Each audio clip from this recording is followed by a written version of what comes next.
Hey there, and welcome to Blue Plate Special, where we talk about random video games and whatever else. Today's episode, we're talking about 1942, so we're taking you all the way back, well, to the 80s, to play a game about the 40s, and now it's the 2020s, so, you know, gaps of 40 years all around. Anyway, you're playing as this pilot. Everybody knows the game. I don't really need to tell you about it. Everybody's seen it at the arcades way back in the day. I mean, if you're young and if you were born in the 21st century, maybe you don't know about this game. Highly addictive. I would probably recommend playing the arcade version, but the NES version is solid too. Look at the ocean. Amazing. The graphics are just... okay, well, to be fair, I mean, the ocean's not really super blue, but look at the textures on the ocean. The addictive gameplay is amazing. It's not even hard. There's not really a learning curve to this game. You jump in and you start shooting, and it's perfect because it's not difficult. I mean, look at this. It's kind of like your...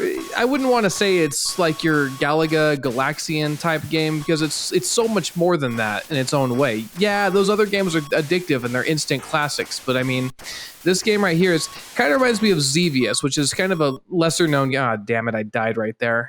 Xevious is a bit of a lesser known game by Namco, but follows the same kind of formula there. And this was a little bit later, but 1940, and there was a sequel called 1943. I believe it was called the Battle of Midway. I don't know. Anyhow, the music is terrible. So if you look past that, though, you've got a solid frickin' game here. And who wouldn't want to pretend that they're a pilot during World War II just kicking ass? So if shooters and classic games are your thing, I highly recommend 1942. I would give this game a solid 8.5 out of 10. I'd give it a higher grade, to be totally honest, if it wasn't for the music.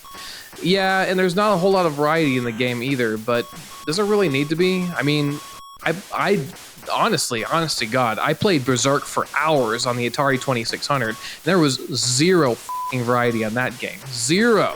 But it doesn't matter because video gaming's not about the graphics. It's not about how awesome the games look. It's about the gameplay. Really and truly, it really is.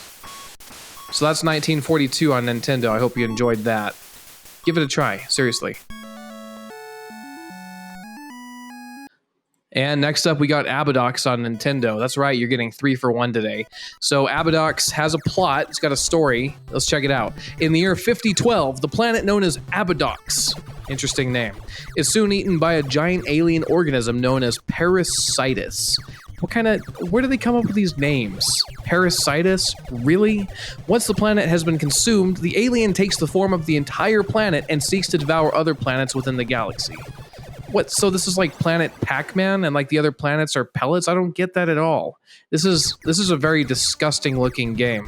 But you know what? I mean, it's definitely unique. I'll give it that. It's not your typical space shooter where there's other alien saucers and whatnot. Now you're gonna notice right away that I've already had a game. So look at that. I've already died 3 times immediately into playing this game, and I owe that to the laggy controls. The character doesn't move up and down fast enough.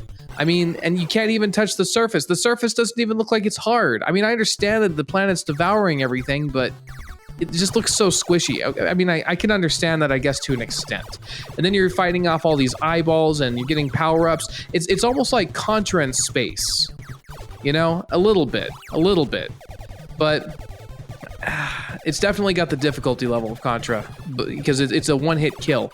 And Nintendo games are known for that. They say that Nintendo games are some of the hardest games that you could ever play. And up until now, you know, with games like Dark Souls and whatnot, they're finally kind of testing the waters and bringing that level of difficulty back. But there will never be, bar none, Nintendo games are the hardest games that you could ever play. So anyway, I don't know why I'm only one color. There's a lot of good shading in the game. The graphics are decent, but I don't understand why my character is just one color and it's gold. That doesn't really seem... I mean, why? Why? And what is that thing on the ground that's just randomly shooting stuff up? It's just a lot of questions. I don't know. But too many space games in the 80s, too. I mean, I know that was a generational thing, like Zombies was in the 2000s, but I don't know. Anyway, let's move on. It's showtime, folks! Last review in this video, Beetlejuice on NES, and boy, this is a bad one.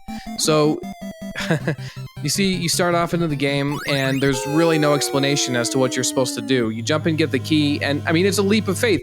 Okay, so your objective is to land on the cloud, but you wouldn't know to jump onto the cloud unless you just totally guessed that you were able to land on it. I mean, how would you even know that? And the controls are awful. This is a platforming game with awful platforming controls.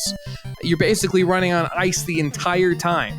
But the nice thing is, when you die, you don't have to start from the beginning. You start from where you left off.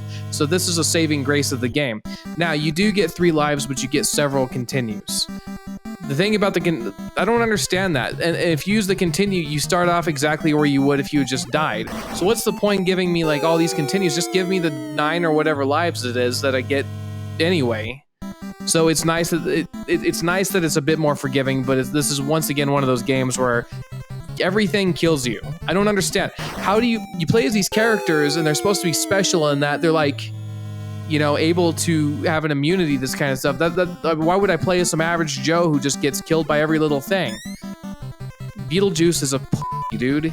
Everything kills him. Anyway, so you have to go around and hit these switches in this really dark and grim looking house. It looks nothing like it did from the movie.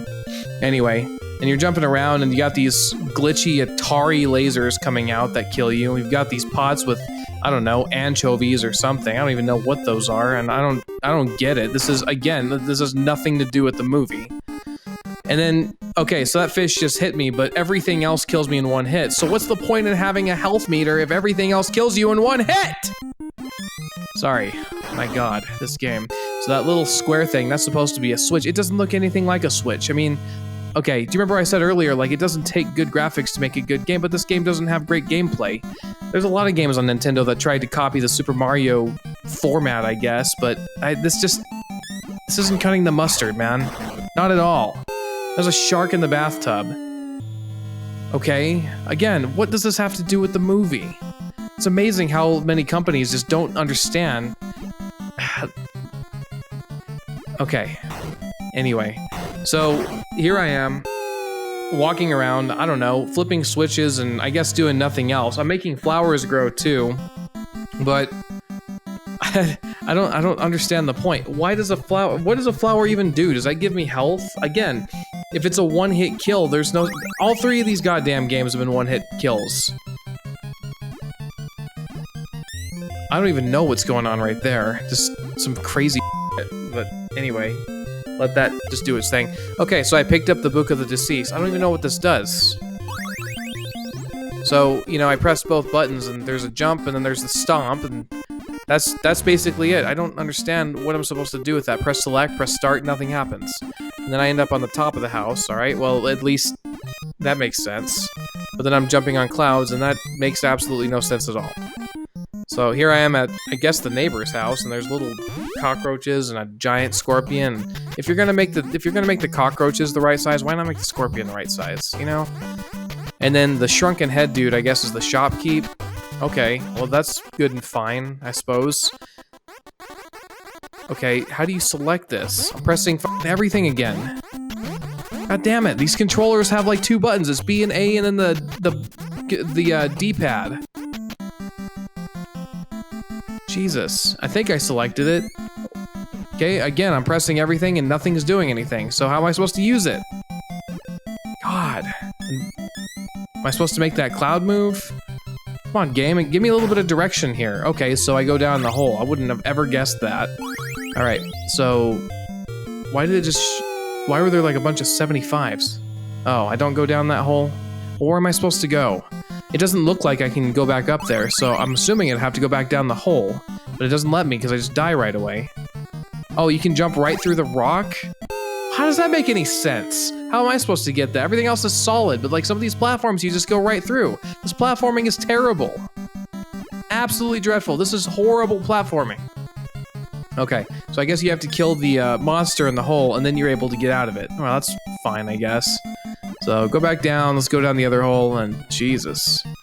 Okay, let's see. Oh yeah, F you, that's right, yeah, who's your daddy, who's your daddy, who's your daddy, yeah, that's right, and god damn it. This game's giving me an aneurysm, man. Okay, alright, jump through the rocks, Missed the platform. I went right through that platform. I don't know if you guys saw that. All right, and come on, get on him. Jumping on the head. Yeah, there you go. There you go. All right, now I can get out of the hole. So now that cloud should be moving, right? I mean, I would assume, and what else am I supposed to do? I've already been in the house, I've been down the 2 holes, and the cloud's still... Oh, I got killed by a bee! This game is a bee. You know, that tree looks like a churro with leaves. God, I'm getting hungry. Well, that just about does it, I guess. And that's all my continues. This game sucks, dude. Avoid Beetlejuice. Play 1942, and... yeah, Abadox is kind of a... I'd say Abadox is a rent and don't buy. Thanks for watching, my friends.